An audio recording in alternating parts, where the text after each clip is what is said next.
Bienvenue dans le grand oral de ce soir. Actualité essentiellement politique. Ils ont été les premiers à opter pour la continuité des œuvres entamées sous la rupture. Des jeunes d'horizons politiques divers regroupés au sein de la LDC. La dynamique continue et voici que les faits leur donnent raison. 15 janvier dernier, Patrice Talon s'est engagé à poursuivre la dynamique.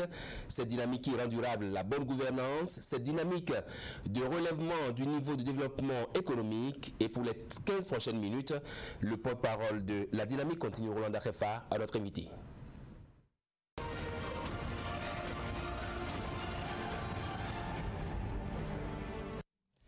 Roland Darefa, bonsoir. Bonsoir, cher frère Moana Nyambosso. Merci d'être venu. C'est toujours un plaisir, un bonheur. Vous allez à vous. Bonne année. Vous êtes dans vos locaux.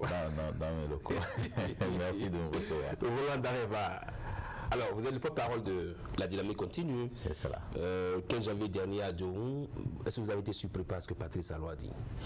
Vous voulez parler certainement. Déjà, je dis bonsoir à tous les téléspectateurs qui nous suivent. Et je saisis cette occasion pour présenter à tous mes vœux de bonne et heureuse année 2021. Et que Dieu exauce les petits bons vœux secrets de chacun de nous. Alors, pour en venir au sujet, vous voulez parler certainement du oui, tout à fait, du président de la République à Djohou le 15 janvier dernier. Alors, surprise un peu. Il y a une petite surprise parce que pour ceux qui ont été dans la tournée, j'ai fait une bonne partie. Et pour ceux qui ont été à Djohou, rien ne présageait de cela. Rien ne présageait de cela, je peux vous le dire. Il y en a qui n'y croient pas, qui pensent que le chef de l'État avait bien préparé son coup. Je dis c'est faux. Rien ne présageait de cela. Mais le chef de l'État est un homme, comme vous et moi. Ouais. C'est un humain. Et c'est quelqu'un qui est parfois envahi par des émotions et qui cède parfois à ces émotions-là. Et c'est ce qui s'est passé exactement à Djohou, parce que si vous vous rappelez, en août 2015, le chef de l'État était encore en exil et la première sortie de mobilisation, la première sortie, le premier rassemblement de jeunes suscitant sa candidature, demandant qu'on puisse le laisser rentrer chez lui, au pays, pour porter la cause présidentielle, ça a été fait à Djohou, dans cette même salle de la maison des jeunes. Et quand à un moment donné de sa reddition de compte, il y a eu un certain rappel de faits et autres, ça ne l'a pas laissé indifférent et finalement ça a accouché il a craché le gros morceau de ce oui qui fait les affaires de Djohou. Tout à fait. Parce que Djohou, me référant à la Bible aujourd'hui, est comme le mont Sinaï au Bénin, et c'est ma ville qui va être l'épicentre de ce vaste mouvement qui portera la réélection du chef de l'État, Patrice Talon. Finalement, cette tournée de l'édition de compte, ça a plus servi à Djohou que toute autre commune. Non, si on reste dans le contexte réédition de compte, rendre compte à ces mandants, je pense que toutes les communes ont été logées à la même enseigne. Bon, maintenant, si on ouvre la Djohou a eu ce petit plus là. Djohou a eu cette petite cerise là sur le gâteau. Alors oui, tournée présidentielle, est-ce que finalement cette tournée présidentielle pour la dynamique continue était bénéfique? Il fallait faire cette tournée présidentielle de reddition de comptes à tout prix. Parce que quand vous interrogez par exemple Wikipédia, vous mettez reddition de compte, ça vous affiche que c'est une opération au travers de laquelle un mandataire ou un administrateur de patrimoine d'autrui rend compte. Et donc le chef de l'État a été élu par les populations béninoises. Il était de bon ton, il était de bonne loi qu'après un bon parcours de son mandat qui tire inexorablement vers sa fin, qu'il aille vers ces populations pour leur dire avec les mots qu'il faut, en des termes très clairs, ce qu'il a pu faire à la tête de notre pays. Et c'est ce qu'il a fait. C'est ce qu'il a fait. Donc c'est une bonne chose et ça entre en phase avec la dynamique continue, qui est une association loi 1901 composée de personnes diverses et variées. Il y a des opérateurs économiques, il y a des techniciens, il y a des acteurs politiques, il y a des femmes, il y a des hommes, il y a des jeunes, il y a tout le monde. Et cette association a été portée sur les fonds baptismaux le 20 août 2020. J'étais d'ailleurs présent sur les voilà, vous étiez d'ailleurs présent de Cotonou. Tout à fait. Et l'idée derrière, c'était quoi? On a fait le point de tout ce qui a été réalisé dans notre pays depuis 2016 et on a vu que, honnêtement, même si on est de mauvaise foi, le Bénin est en chantier et en pleine métamorphose. Et qu'il faille que cette dynamique-là continue à tous les prix. Et c'est ce qui justifie notre raison d'être. Et lorsque le chef de l'État fait sa reddition de compte qui se solde par le oui de Adjoum, vous comprenez que ça fait nos affaires et c'est une excellente nouvelle. Tout à fait. D'abord pour le pays, pour la dynamique en cours depuis 2016, une excellente nouvelle pour LDC qui a souhaité ça de tous ses voeux et une excellente nouvelle pour l'acteur politique que je suis, d'Adjoum. Tout à fait. Pour cette Adjoum qui est le centre de ce vaste mouvement. Alors, on va parcourir ce visuel du chef de l'État, Patrice Talon, qui parle de dynamique. Je serai candidat pour défendre la démocratie, la liberté et la bonne gouvernance, rien que pour rendre durable la bonne gouvernance jusqu'à ce que cela soit un acquis pour chacun et pour tous. Je resterai dans la dynamique. Roland Darifar. Voilà. Oui, et par rapport à ça, vous parliez de tout y est. Tout y est. Ouais. Tout y est. Il sera candidat. Parce que ce que les gens ne comprennent pas, le président Patrice Talon, président, a déjà prouvé de quoi il est capable. Le président Patrice Talon est à l'abri du besoin. Et nul n'ignore que la fonction présidentielle pompe sérieusement. La fonction présidentielle, pour qui a été déjà maire une fois, franchement, c'est pas simple. C'est pas simple. Donc, c'était pas gagné d'avance que le président Patrice Talon soit candidat à sa propre succession. Si vous l'interrogez, lui-même en son fond intérieur, s'il veut nous dire la vérité, il va nous le dire. Et il ne lui reste plus rien dans son riche parcours. Et s'il devrait se contenter de son ego, de son moi, il n'allait pas être candidat. Il a déjà tout vu. Voilà qu'il vient conforter la dynamique de sa position. Et donc, l'extrait que nous venons de lire justifie tout. Je serai candidat pour la démocratie. Tout à fait. Je serai candidat pour nos libertés. Tout à fait. Je serai candidat pour la bonne gouvernance. Très bien. Donc, ça voudra dire que tout y est. C'est pour des mobiles bien justifiés que le président Patrice Talon remet sa candidature. Est-ce que vous sentez du côté de l'opposition également cette détermination à prendre une part active au processus électoral qui a déjà démarré avec le retrait des formulaires de parrainage à la Sénat, lequel retrait finit le 31 janvier prochain, et donc le dépôt des dossiers déjà qui commence du 1er au 5 février, je crois. Voilà. Donc, le retrait des formulaires évolue si bien. Il y a déjà 147 retraits, si je ne me trompe. Et bon, vous savez, pour la démocratie, l'expérience de la démocratie faite par le Bénin depuis 1990, c'est toujours des périodes de fête. Et nous allons encore une fois rester collés à ces réalités-là. Et donc l'opposition s'active. C'est vrai que par moment, cette opposition choisit des chemins sinueux, tortueux, pas catholiques. Mais bon, il est loisible. Les membres de l'opposition savent bien ce qu'ils veulent, j'allais dire, et quelles sont leurs ambitions, leurs réelles motivations. Sinon, de bout en bout, pour les acteurs politiques vigilants, actifs, qui ont suivi l'actualité et l'évolution de notre pays ces 4 dernières années, les réformes ont évolué dans le temps. Et ce n'est pas comme un effet surprise. Tout se prépare. Les lois, les tests, et ça passe devant tout le monde. Justement, par rapport à cette loi, déjà qu'il y aurait parrainage. Par rapport à cette loi, l'opposition pense que le parrainage c'est un mur difficile à franchir pour elle, parce que justement n'ayant ni maire ni député au Parlement. Bon, elle va se prendre à qui? C'est une des résultantes de la politique de la chaise vide. Quand on boude des séances sérieuses, quand on ne s'active pas pour mettre ces formations politiques à jour, pour participer aux législatives, comme cela se doit, pour participer au communal. Ce n'est pas quand l'estropié ou celui qui a mal au pied renverse ce qu'il porte sur la tête qu'il faut accuser là où il a renversé. Mais il faut voir d'où est-ce que le mal est parti. Vous voyez, donc moi je pense que il y a encore des possibilités pour cette opposition-là de participer. Déjà que le premier magistrat du pays persiste et signe qu'il veut des élections démocratiques, qu'il veut des élections inclusives. Et des moments de fête d'ailleurs. Des moments de fête. C'est-à-dire que la brèche est ouverte. Mais tout ceci dans le respect strict des textes. Est-ce que vous avez suivi la dernière sortie de l'opposition, le Front pour la restauration de la démocratie, qui dit qu'il faut enlever tout ça là du code et donc oublier ce parrainage et tout. Attendez,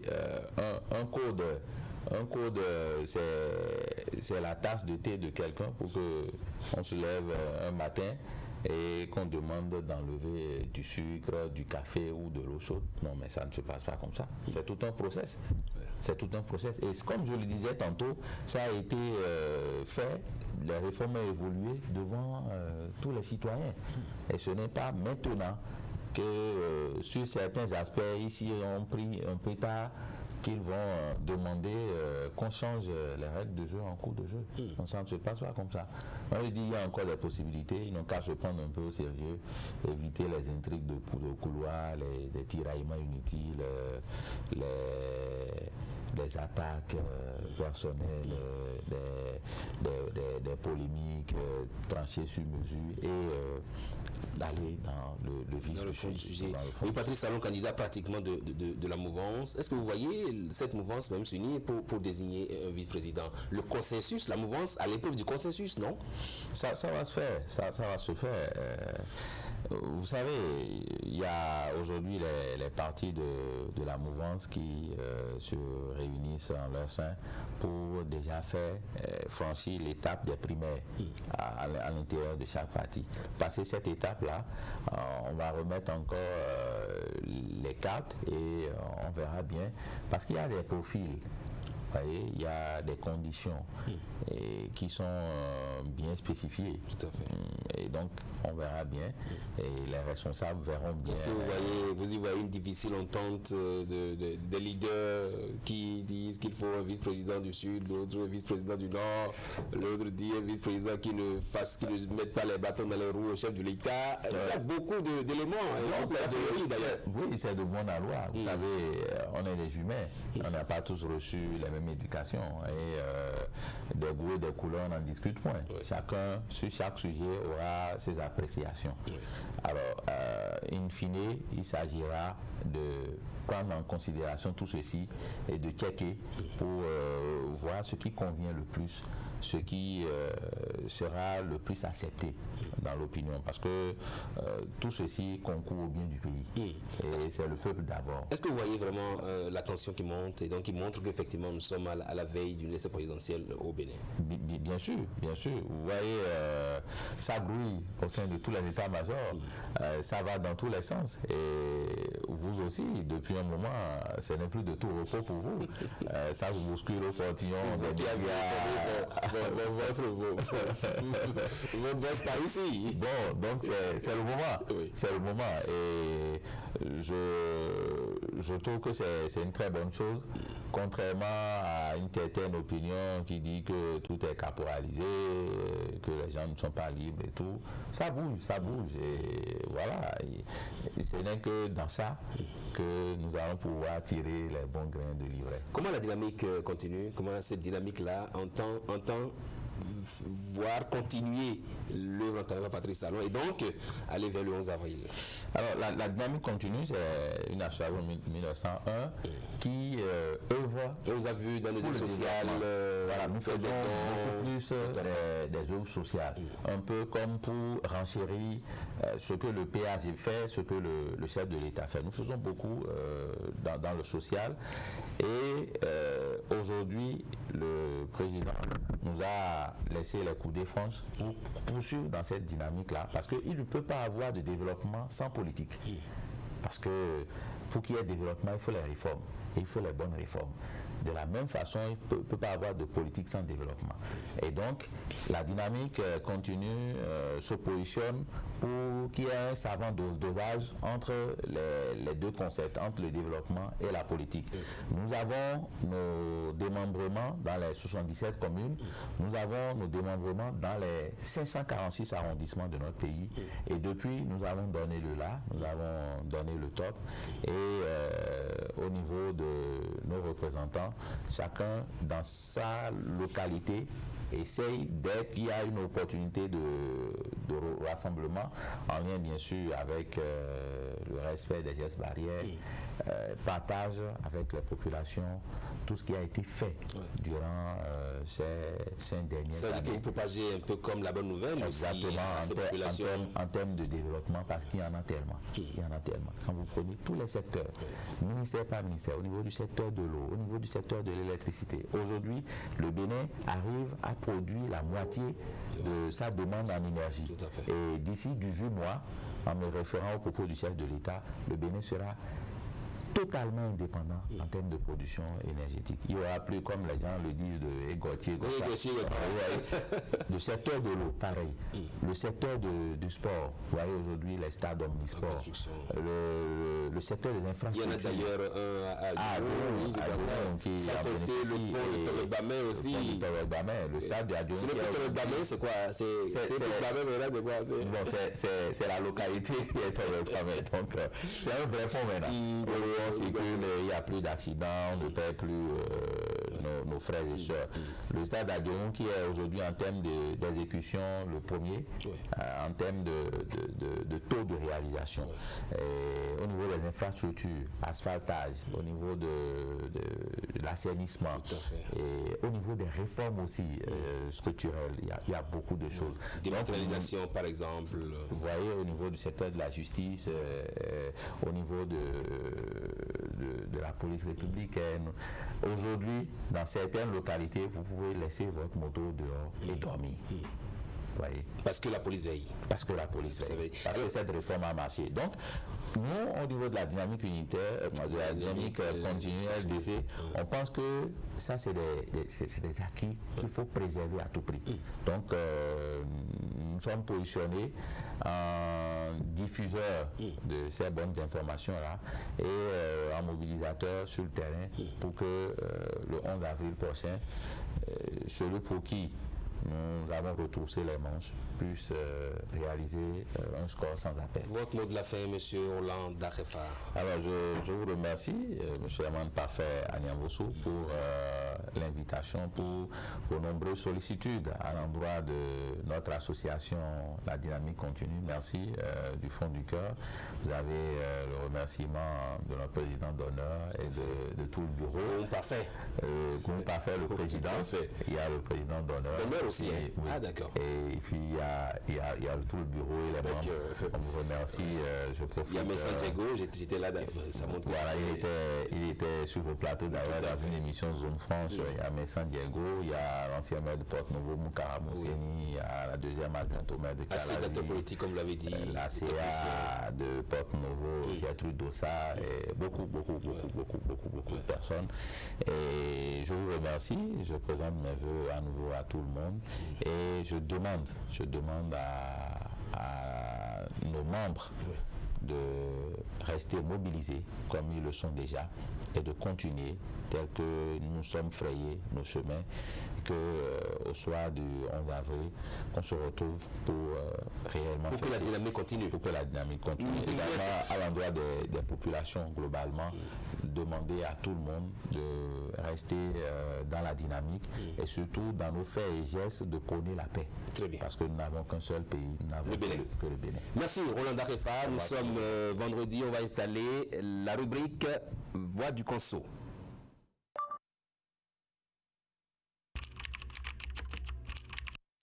Votre chaîne Canal 3 Bénin à portée de main.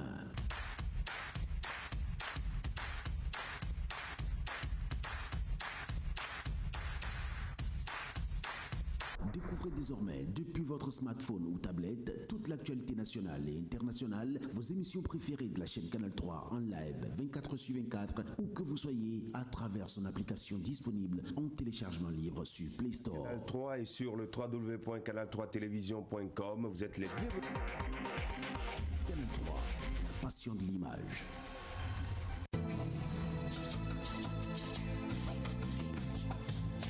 Vous aimez la qualité, vous exigez la finesse. Pour tous vos travaux en impression, flyers, affiches, dépliants, brochures, calendriers, facturiers, faire-part, carte de mariage, carte de visite et vos travaux en sérigraphie. Une seule adresse, l'imprimerie du groupe de presse Fraternité qui vous propose des prix défiant toute concurrence.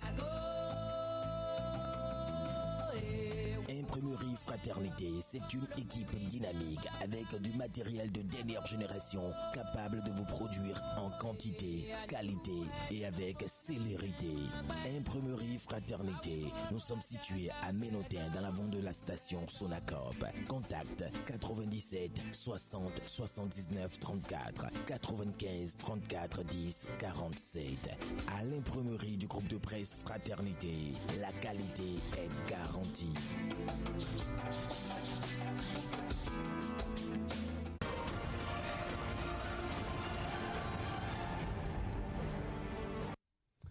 Eh bien, nous sommes vendredi et comme à nos habitudes, il y a l'espace Conso qui s'intéresse à cet ajustement du prix de consommation de l'électricité au Bénin. Pour notre éclairage, nous avons en plateau Herman Metton. Bonsoir Herman.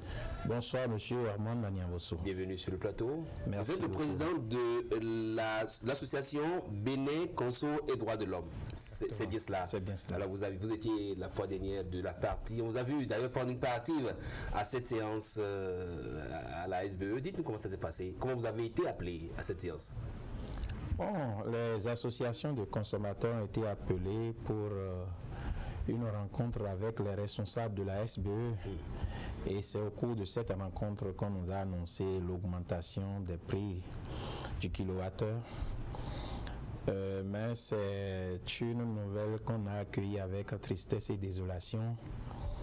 Parce que je peux dire aujourd'hui que s'il y a un décret qui nous donne un peu de fièvre, c'est le décret 2020-328 du 24 juin 2020. Parce que c'est ce décret gouvernemental qui a autorisé la chose après un travail fait par l'ARE, l'autorité de régulation de l'électricité. Voilà.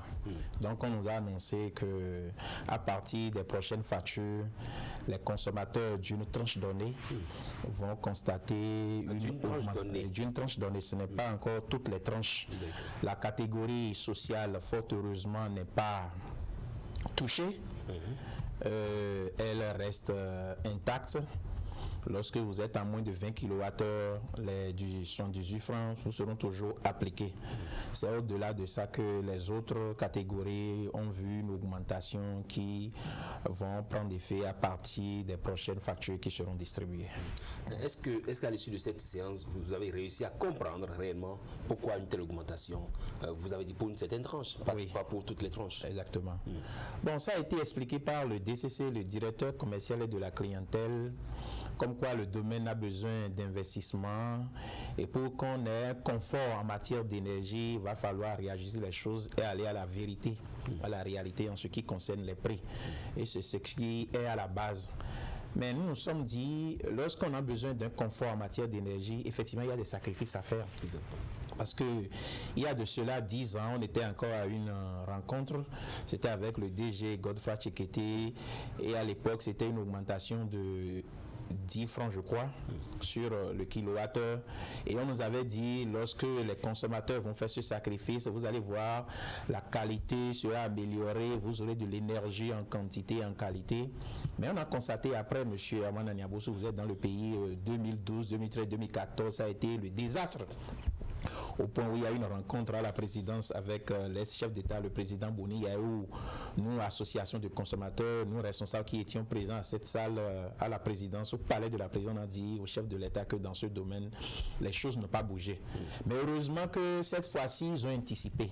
Ça, je crois que Idrissou Boukari était à mon bureau la fois dernière où j'ai dit en matière d'énergie, il faut reconnaître que des efforts ont été faits et continuent d'être faits. Mais qu'on ne voulait pas d'augmentation parce que je savais que la chose allait venir. Mais aujourd'hui, lorsqu'on voit un peu les difficultés auxquelles sont confrontés les consommateurs et qu'on parle encore d'augmentation, nous disons que même si des efforts sont faits, nous disons qu'on peut encore attendre. Et pourquoi ne pas chercher une autre ligne de crédit pour rentabiliser ce qui est fait déjà? Vous comprenez? Mais lorsqu'on nous oppose ça tout de suite, il est vrai parce qu'il y a des allègements qui ont commencé depuis le 2020 et qui vont continuer. Mais ce qu'on oublie, M. Herman Niabo, c'est que lorsque vous qui êtes là, vous êtes appelé à payer un peu plus, ce n'est pas seulement à ce niveau. C'est ce que nous disons aux autorités de la SBE et au chef de l'État qui est garant de notre bien-être. Lorsqu'on vous demande peut-être de payer 8 francs, 10 francs de plus, d'accord, pour votre consommation mensuelle. Mais lorsque vous allez vouloir aller à d'autres services, envoyer votre femme au moulin pour écraser le maïs, lorsque vous êtes appelé à acheter d'autres choses, des produits congelés, la viande, poisson, ces différentes structures, ces différents secteurs aussi, nous allons constater une augmentation. Ça fait plusieurs augmentations pour le consommateur. En clair, comme le dit en Fongbe, et n'est pas vie. Vous comprenez? Donc c'est ce que nous disons, on peut augmenter parce que il est vrai que les choses ont véritablement changé. On a l'énergie aujourd'hui, on n'a plus du 180, on n'a plus du 220, on a le vrai 220. Il n'y a plus de Gauthier Gotha. Il n'y a plus de Gauthier Gotha. Moi j'avais dit dans le reportage, j'avais 3 groupes électrogènes, monsieur Emmanuel Nabo, j'avais 3 groupes électrogènes. Mais j'ai tout donné parce que je sais qu'aujourd'hui, j'ai l'énergie. Quand je rentre chez moi, j'ai l'énergie. Et s'il y a coupure, je sais que ça ne va pas durer. Mais pas pour autant qu'on nous demande ce sacrifice qu'on trouve un peu énorme. Et si le gouvernement, avec à sa tête le chef de l'État, peut réduire un peu le montant, les différents montants par rapport aux différentes tranches là, je pense que le consommateur va se réjouir, comprendre davantage que les cris des responsables. Parce que ce que nous disons là, les consommateurs, les gens ne cessent pas de nous dire, vous êtes là, vous avez vu à augmentation, on va encore faire ci, on va encore faire ça.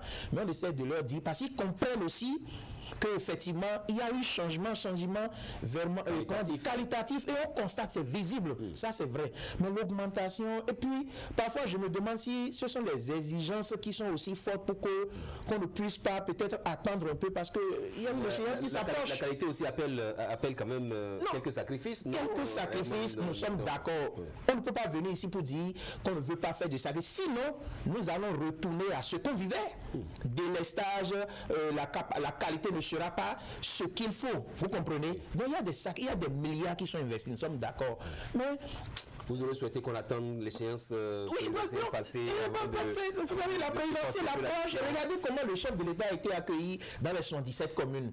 La liesse, la fièvre, la chaleur qui a accompagné les différentes descentes. On a tout vu sur Canal 3. Mais après ça, lorsque le chef de l'État descend et rentre au palais, doit avoir une décision qui donne satisfaction, un retour pour dire franchement vous m'avez accueilli, je vois, vous m'avez demandé de me représenter, bon voilà ce que je vous donne comme cadeau. Mais ce qu'on a constaté là, c'est un peu fort pour nous et on demande au chef de l'État. La pilule est amère, vous comprenez, la pilule est un peu amère et nous demandons au chef de l'État, nous ne voulons pas la mort de la SBE parce que si elle disparaît, il y aura beaucoup de dégâts. Donc nous ne sommes pas là pour dire non, tout est mauvais, ça ne va pas là. Non, mais l'autre chose, monsieur Adam, la SBE ne donne pas encore satisfaction à 100% aux consommateurs. Regardez les files lorsque vous allez dans les agences pour payer la facture. Regardez les files, les gens sont sous le sol, les files d'attente, tout ça, ce sont des désagréments. L'autre chose aujourd'hui, quand votre disjoncteur, votre compteur, vous avez un problème de disjoncteur, il n'y en a pas, on vous demande d'aller acheter. Alors voilà des problèmes que vivent les consommateurs. Il est vrai qu'avec ce qu'on nous a dit, on dit on va améliorer, mais notre crainte c'est quoi? Est-ce que par rapport à ce qu'on a vécu il y a 10 ans, où on a dit on va améliorer, les consommateurs ont fait malgré ce sacrifice-là, mais après là, ça a été le dé. Est-ce que ce ne sera pas la même chose? Il y a des améliorations au moins. C'est amélioration. Mais est-ce que si on a, peut-être on a amélioré pour dire bon, on a amélioré ces vies, vous avez vu.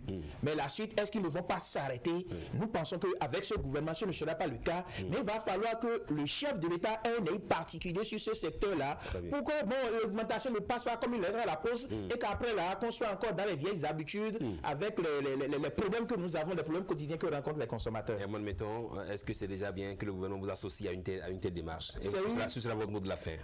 C'est une très bonne chose, mais démarches... Et puis après, on a fait ça sans nous. Non, on peut dire qu'on a fait ça sans nous parce que les démarches préalables qui ont été faites, il y a eu des propositions, mais toutes les propositions n'ont pas abouti. Parce qu'on nous a appelé, on nous a annoncé la chose. Ça aurait été mieux qu'avant qu'on nous appelle, on va faire des propositions dans ce secteur, non pas vraiment 20 kW pour la tranche sociale, ou 78 francs. Peut-être on peut dire, bon, s'il vous plaît, d'accord, on accepte, mais allez à 30, allez à 35, allez à 40. Ce sont des propositions. Parce que quand vous allez dans les hôtels maintenant, ça va augmenter de prix. Vous demandez n'importe quel service et il faudrait que pour finir, je demande au gouvernement de canaliser tous les secteurs pour que ça n'aille pas dans tous les sens avec comme alibi, comme chose là. Vous l'avez vu, ça a augmenté. C'est quoi? Ça a augmenté, ça a augmenté. Et puis c'est pour tous les secteurs, il y aura flambé de prix dans toutes les choses, sur tous les articles. C'est ce que c'est notre grande crainte. De toute façon, vous vous accompagnez dans cette bataille-là. Merci à vous, Herman Metton. Nous sommes vendredi, dimanche prochain, les élections proportionnelles avec le vote électronique comme mode de scrutin. Dans la vidéo que nous vous invitons à suivre, vous avez tout le processus dans les détails. On suit et puis on boucle avec.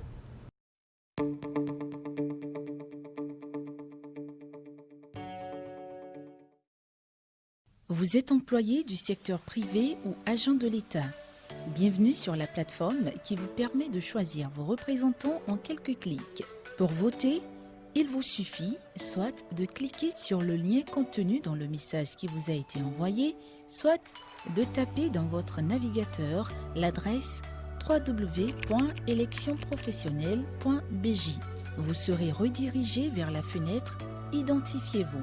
Juste en dessous de « Accès », renseignez le numéro de téléphone que vous avez utilisé pour vous inscrire sur la liste électorale. Appuyez sur « Suivant » et vérifiez votre messagerie pour renseigner votre code d'accès à usage unique OTP et cliquez sur « Connecter ». Vous êtes à présent dans votre espace de vote. Faites votre choix, confirmez ensuite votre sélection pour visualiser votre choix. Si vous n'êtes pas satisfait de votre choix, vous pouvez cocher sur « Modifier la sélection » pour faire le bon choix. Une fois le choix définitif opéré, appuyez sur « Valider votre choix » puis sur « Bulletin de vote » pour avoir accès à votre récépissé.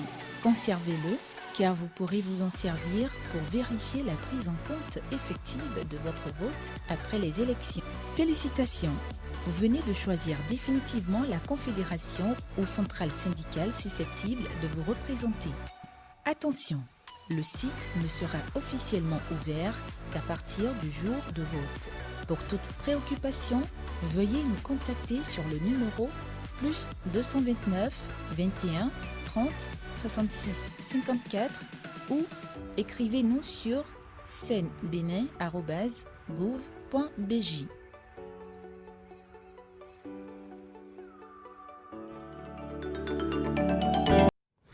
Élections professionnelles, oui, centrale et confédération syndicale en lice. Ce sera donc tout pour cette émission. 90 minutes au de ce vendredi 22 janvier 2021. Si vous avez aimé, faites le savoir. Au revoir et à lundi.